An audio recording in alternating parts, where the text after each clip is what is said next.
Coverage of local high school football on WCIA3 is sponsored by Lowland Ray Insurance Group and Illinois State University. This is Friday Football Fever.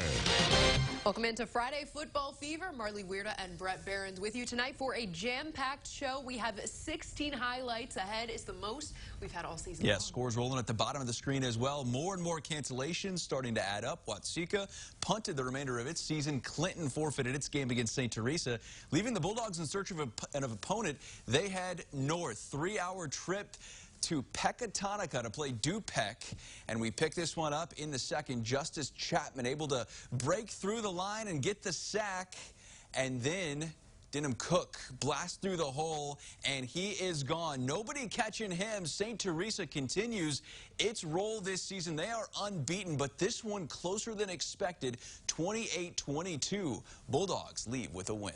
Tuscola trying to get back on the right track after 3 straight losses. They're hosting Central A&M. The Raiders are coming off a forfeit win last week, and midway through the first, it's Peyton Armstrong who finds the junior receiver Hunter Branca for the first score of the game. Then late in the second, James Parody receives the punt and returns it all the way down to Tuscola's 1-yard line. So close he couldn't get it done. Oh, man. On the next play, Parody is able to find the end zone to tie up the score. Big win, though, for Tuscola tonight. It'll be 20-14. All right, also in the CIC, undefeated Warrensburg-Latham rolls out the welcome mats for 3-1 Shelbyville.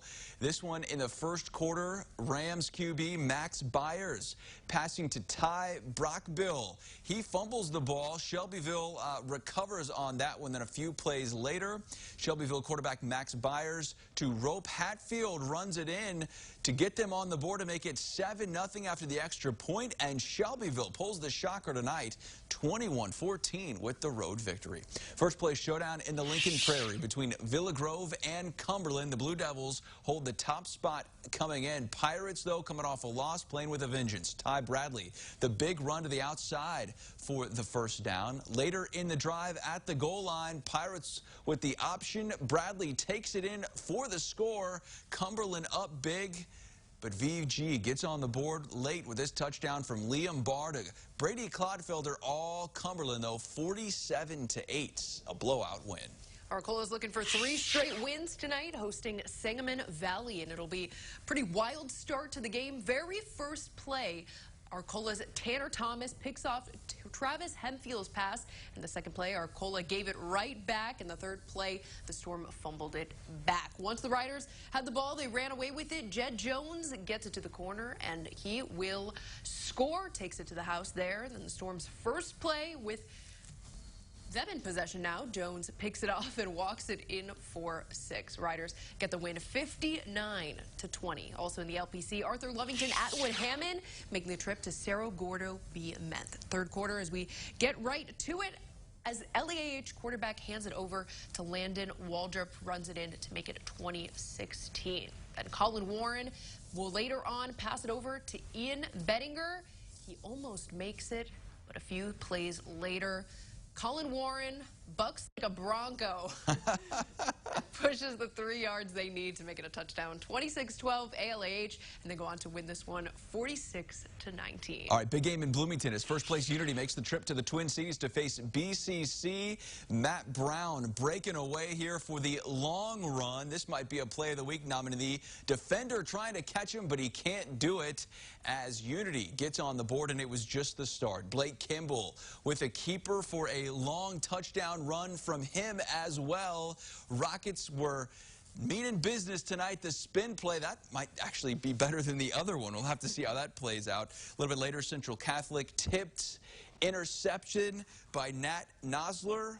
Unity, a big road win, 41-13, the final in that one. Our spotlight game of the week is in Rantoul as the Eagles host Paxton-Buckley-Loda, and a great start for the Eagles. First play of the game from scrimmage. Marley, you featured him this week. Kedrick Terhune knocks the ball loose. Keyshawn Donald Wheeler picks it up. They're heading the other way, but Rantoul can't do anything with it. PBL gets the ball back on 4th and 2. Robert Blackburn with a sensational catch. More defense from the Eagles, though, later. Scoreless in the first quarter, and they get the interception there. That's going to be a play of the week nominee as well. Panthers going for it. Pass picked off. Great play, but PBL ball back later in the second quarter. Finally able to punch it in. Aiden Johnson to get them on the board, and PBL wins it 30-6. A lot of plays to choose from this week. HOIC action has Gibson City, Melvin Sibley visiting Eureka. The Falcons defense with a huge stop on the first drive of the game, backed up into their own end zone, and it's Ostay's Casper with the interception for the Falcons. Still in the first quarter now, in the ensuing offensive possession, Ty Cribbett fights through a couple of tackles, and it's a nice gain for a first down. Drive was stalled, though. GCMS comes up with another big stop on defense here, 3rd and short. Marcus Miguel onto the backfield for the tackle for loss, but can't get it done. It's 29-7 as the Falcons fall to 3-2. Other HOIC play between Fisher and Deer Creek. Mackinac Bunnies down in the 3rd, but the defense doing its part to stop the Chiefs' drive. Kobe Bishop spearheads a gang tackle here for Fisher to hold Deer Creek in that position. The Bunnies actually get some momentum offensively, elected to go for it on 4th down. George Kurtz-Morgan with the drive-saving first down, but Deer Creek too good tonight. They get a fumble to go back to the ball. Here's the first down pickup for Fisher. 45-21, Deer Creek a winner. In the Apollo Conference, the undefeated Bulldogs make the 60-minute drive down to Charleston. Mahomet-Seymour, they're going to go for it on 4th down. It's bomb on the move. But the Trojans end up swatting this one away, and they take over. But, Brett, a lot of penalties in this one. It's not long before the Bulldogs get the ball back. Wyatt Baum to Luke Johnson for the score for their first play on that drive. Charleston later cuts the lead with a field goal in the second. Carter Woodley's attempt is good.